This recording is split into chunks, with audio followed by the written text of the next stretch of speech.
So once again, good evening. In the last session, we did up to figures of speech based on construction, not construction, figures of speech based on difference. So today we will start with figures of speech based on imagination. These are our topic of discussion today. So how many are we going to do today? Figures of speech based on imagination. We have three: personification, apostrophe, and hyperbole. Then we have based on indirectness, innuendo, euphemism, and periphrasis, sound, pun, onomatopoeia, and alliteration. And construction, interrogation, exclamation, chiasmus, zeugma, hendiadys, litotes, and hyperbole. So let's begin. First, we have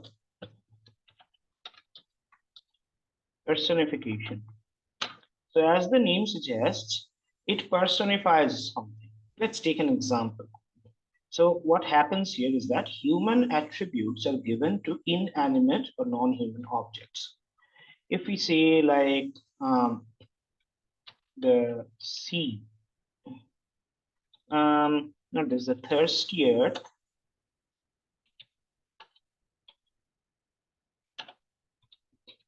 gapes for the rain, and drinks and gapes for drink again. So what is happening here? First, let us see. This is an example of personification. Then we have to justify why this is a personification. So we have some qualities here. Number one, we have the qualities of being thirsty and drinking and gaping for drinking. So these qualities are essentially human qualities. Those are attributed to what? To the earth. Now, the earth is a non-living object. The earth is an inanimate object. Okay. So in an inanimate object, some human attributes are given.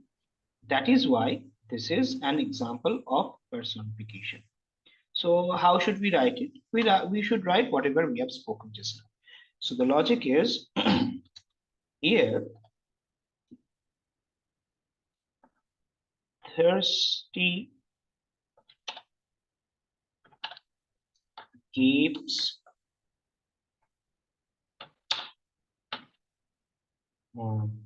drinks are human qualities and actions which are attributed to an inanimate object, that is the earth. Therefore, this is personification. Quite easy. So next we have apostrophe. Apostrophe is much more like personification. The only difference is that a short, impassioned speech is made to that inanimate object. So in Bengali, আমাদের একটা phrase আছে, তাল গাছ এক পায়ে দাঁড়িয়ে সব গাছ ছাড়ে. So if that is personification, that tal gach is considered to be standing on one leg. Okay, if that is a personification, if I say something to the gach, to the tree, like tal gach tumi ek paye dariye sob gach chhadiye, then that will be apostrophe. So in an apostrophe, we not only personify but also make a short impassioned speech towards the inanimate object. For example, the famous line, "Oh wind,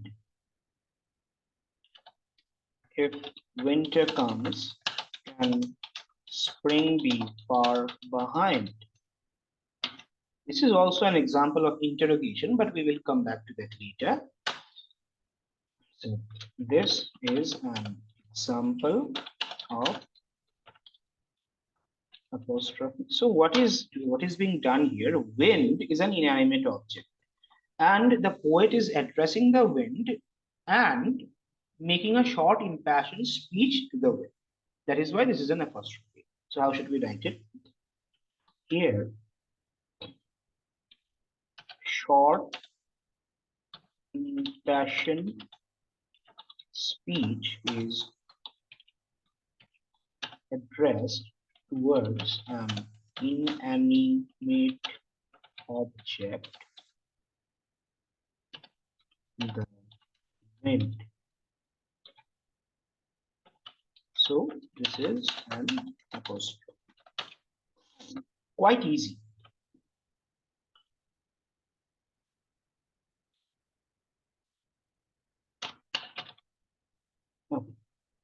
Oh, sorry. After that, we have hyperbole. Hyperbole is quite easy to understand, and we have had several examples of hyperbole in our journey through literature, in our journey in the path of literature. I will take one of the most famous lines ever written in English poetry, that is by Robert Frost, stopping by the woods in a snowy evening. So there is a line, the darkest evening of the year. It's probably in the second stanza, if I'm not wrong. My little horse must think it queer to stop without a farmhouse near. Beside the lake, beneath the trees, the darkest evening of the year. Something like this. I might be wrong, but something like this. So, the darkest evening of the year. Now, it is not possible for the poet to determine whether that evening was the darkest or not. He is just using the superlative degree in order to exaggerate the darkness of the evening. If I say that I love the most beautiful woman in the world, does that mean that I have traveled the entire earth and seen every beautiful woman? No, I am just exaggerating the beauty of the woman. That's it. So how should we write it? This is a case of hyperbole. Here, the superlative form of dark is used by the poet in order to exaggerate the darkness of the evening. Therefore, this is hyperbole. So we are done with the figures of speech based on imagination. Then we have figures of speech based on indirectness. We have innuendo, euphemism, and periphrasis. Let's start with innuendo.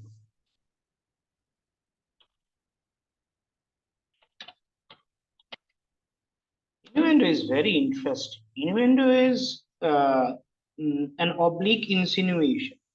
For example, if I say that my friend came and my pen was missing. So what do I imply is that my friend stole the pen. But instead of saying that, I'm insinuating obliquely that my friend came and my pen was missing. So obliquely saying something, insinuating something. Let's take the age-old example. He is born of rich but honest parents. So what does this imply? This implies that rich people are generally dishonest. Okay.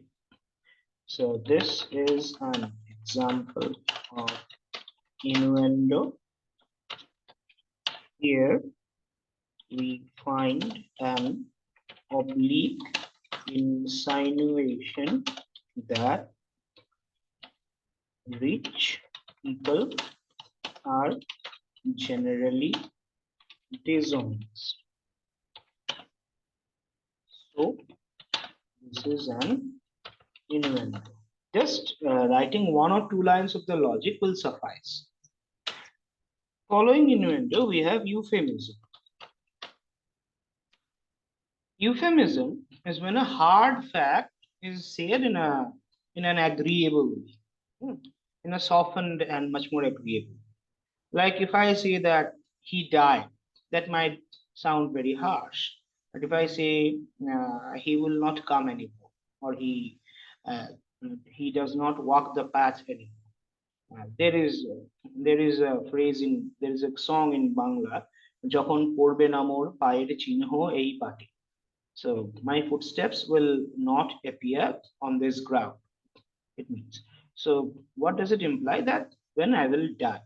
So instead of plainly stating that I will die, it is an artistic way and very agreeable, softened way of saying that I will no longer be here.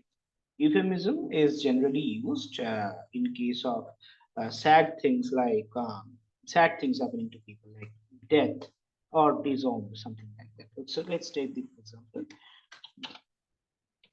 They dropped down one by one. So this is a case of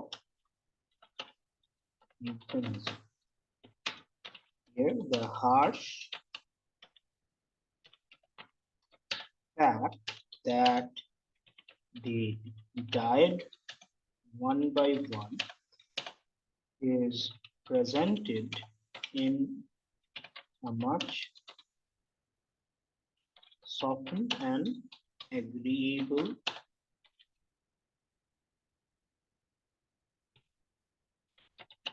manner by the usage of the word dropped. Therefore, this is an euphemism. Last, we have in this section periphrases. Periphrases is also known as circumlocution.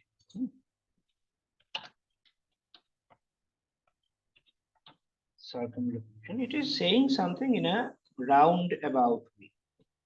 Like, for example, if I use this word, flesh coat.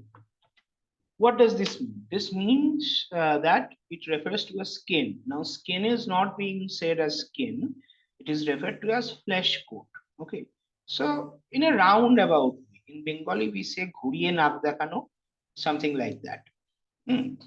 To show your nose the opposite way, like not touching your nose like this, you'll touch your nose like this. That's for artistic expression. That's it. So, this is an example of periphrases. Here, the word skin is expressed in a roundabout way through the expression flesh skin.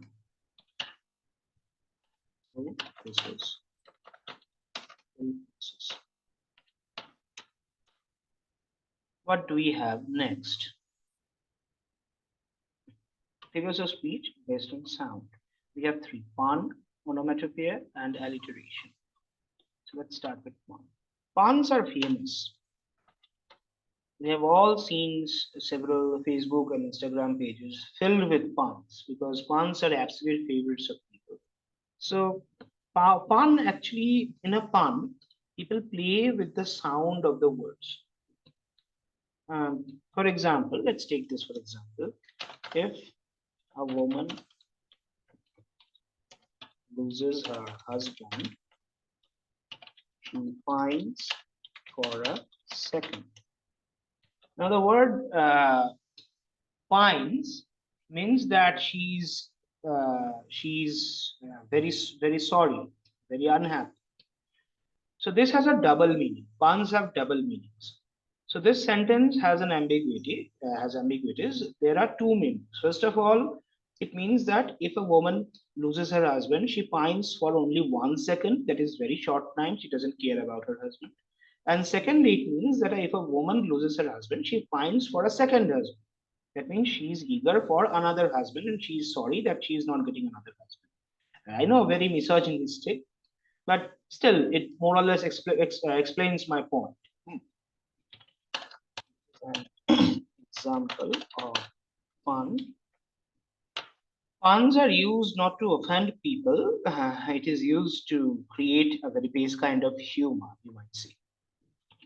Here we find a pun in the word second, which contains double meanings, a double meaning, or like double meanings. On one hand, it means that a woman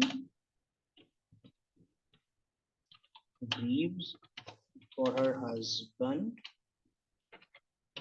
for a very short span of time, and on the other hand, that if a woman loses her husband, she becomes eager for a second husband, expressing the infidelity of women.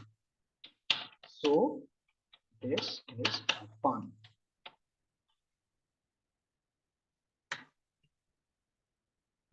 After pun, we have onomatopoeia. Onomatopic sounds, or we have all heard onomatopic sounds like crackling, growling. These are the onomatopic sounds, which actually try to reflect the original sound of the nature. Like take for example, Niagara Falls with a thundering sound. Or take another, let's take this for example. Niagara Falls with a thundering sound. So this is an example of onomatopoeia. Onomatopoeia.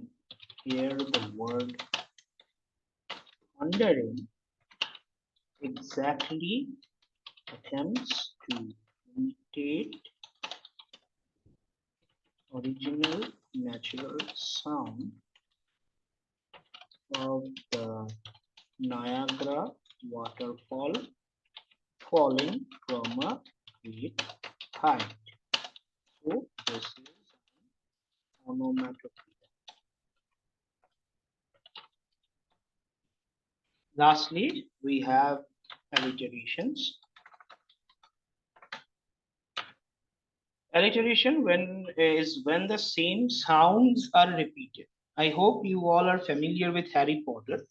So in the film, probably in the fourth film, Harry Potter and the Goblet of Fire, during the rehearsal of the Yule Ball, Professor McGonagall speaks something like this: that mm, uh, the house of Godric Gryffindor has commanded respect over the wizarding world for nearly a century.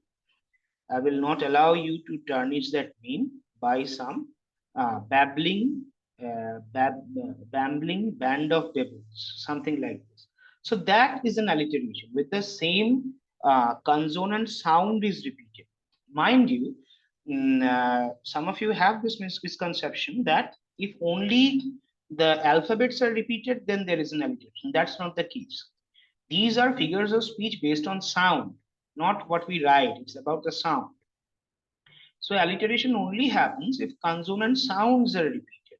Okay, not consonant alphabets or consonant letters. Okay, so if I say babbling,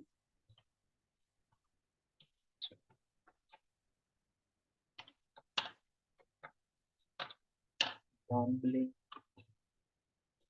something else, bumbling, sorry.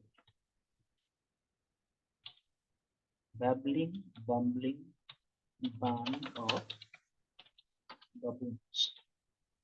So what is happening?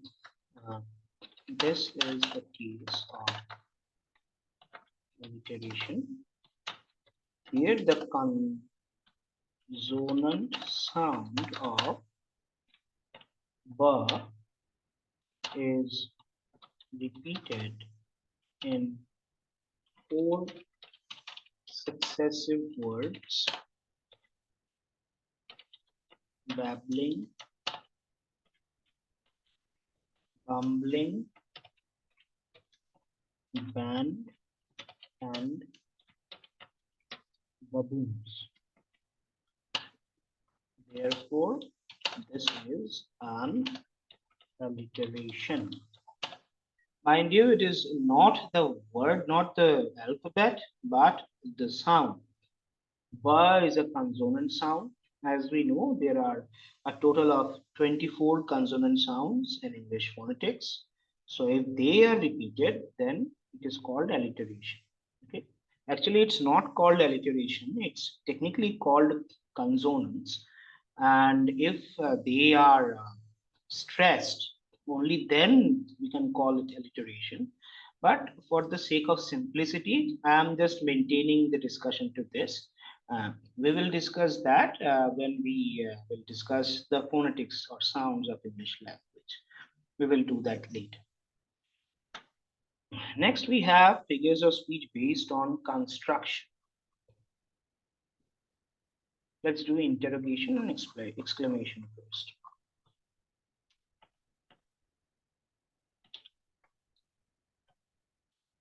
Let's see.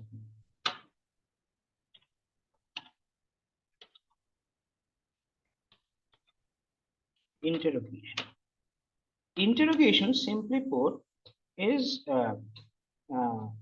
saying something as if I cannot do that. Asking questions in order to mean the opposite. Like if I say, can anyone think of surrender? This means that no one can think of surrender. Okay. So this is a case of interrogation. Here, the question itself carries, the emphatic answer that no one can think of surrendering. Surrendering. So this is an interrogation.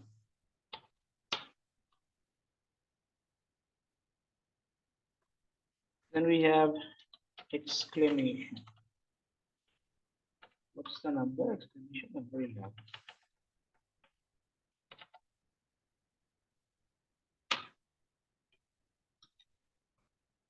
Exclamation is a note of surprise, as the grammatical form is used.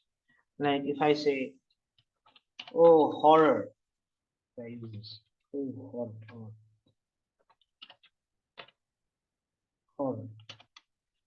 The king has been murdered. So this is exclamation. When the speaker is very surprised, when there is an exclamation mark, it's as easy as that. In the quoted expression, there is no bewilderment as expressed in the exclamation mark following the word horror. So this is exclamation. It's very easy. Next, what we have next? Chiasmus, Zeugma, Hendiadys, Mitotis, and Hyperbate. Chiasmus. Many pronounce this chiasmus, but I prefer chiasmus. Chiasmus is when the sentence order is reversed. I'll take one of the most famous examples. A heaven of hell,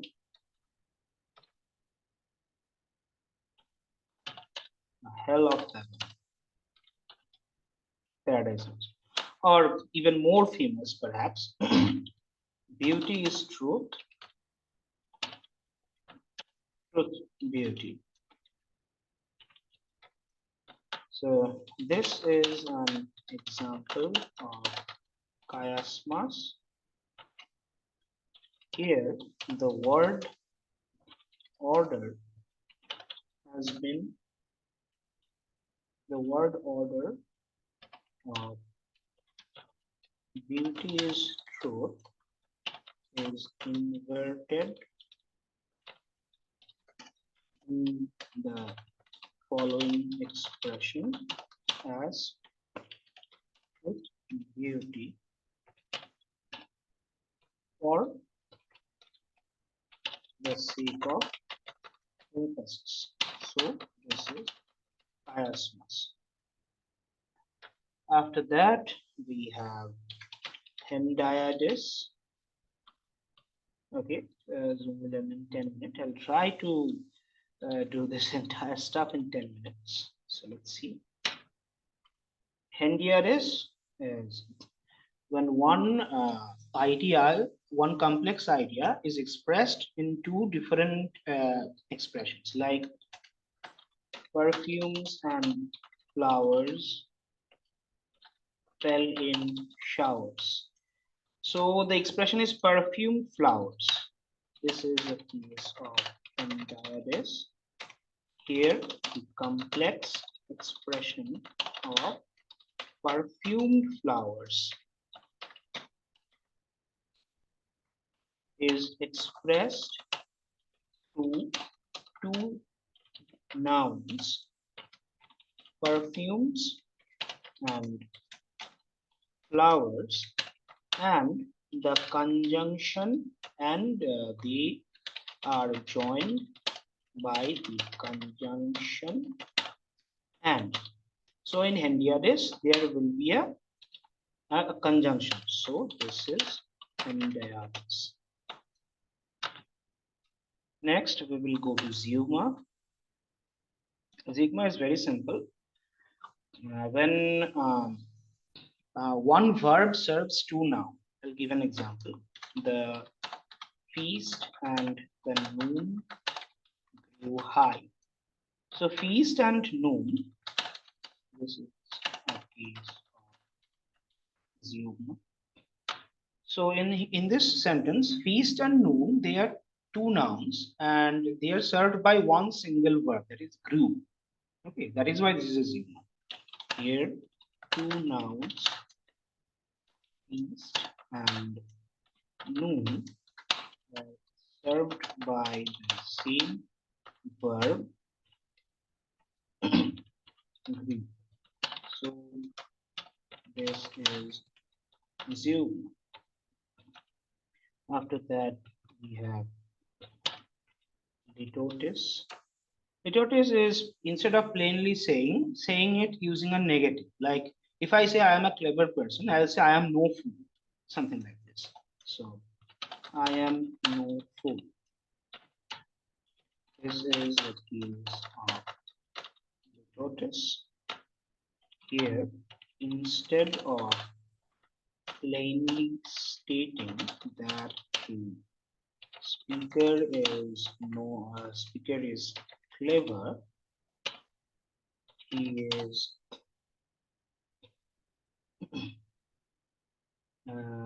using the denial or negation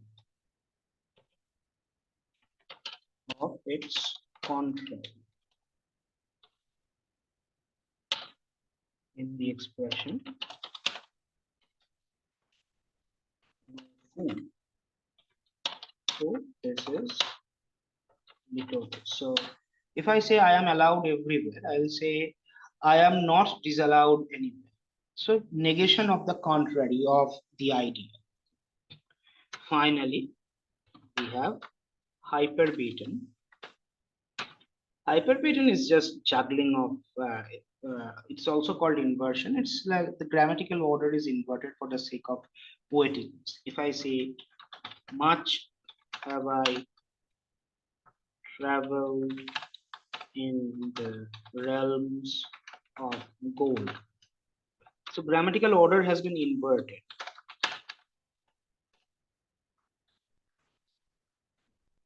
Here, the grammatical order, which should have, you have to write what is the correct order.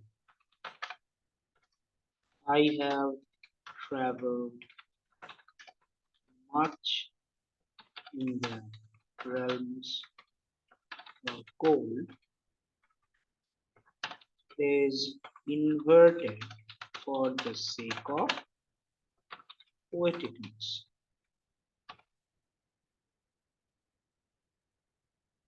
For the sake of aesthetics. Therefore, this is hypergate. So with this, we will conclude our today's discussion of the figures of speech. In the next video, in the next session, I will talk about figures of speech based on, or the only remaining thing, figures of speech based on association. We will discuss about metonymy, synecdoche, and also about transfer epithet. There are several divisions of metonymy and synecdoche, so it will take some time. That is why I am concluding the session here. Thank you very much. See you in the next session. Thank you.